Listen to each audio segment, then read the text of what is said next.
Alright folks, it's April 23rd, 2020 at 9 a.m. here in Cape Breton, Nova Scotia, my neck of the woods. The light provider's out doing his job, or its mankind mechanical shit. Well, it's our brother Brad you hear there on my other tablet. Watching his live stream this morning as well. In the VW bus he is. Awesome brother, awesome brother. Lots of partial cloud pumping up the coastline. Probably gonna rain today. They had all the rain down there, now it's coming my way.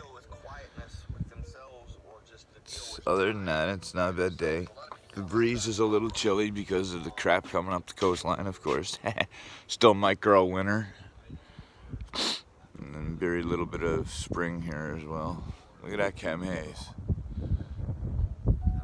Ever moving in, I love it. Gotta love it.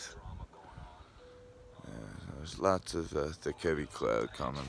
I'm gonna get my wake and bake bacon, and I'll talk to you fine folks in a little while. I love yous all. I'm out.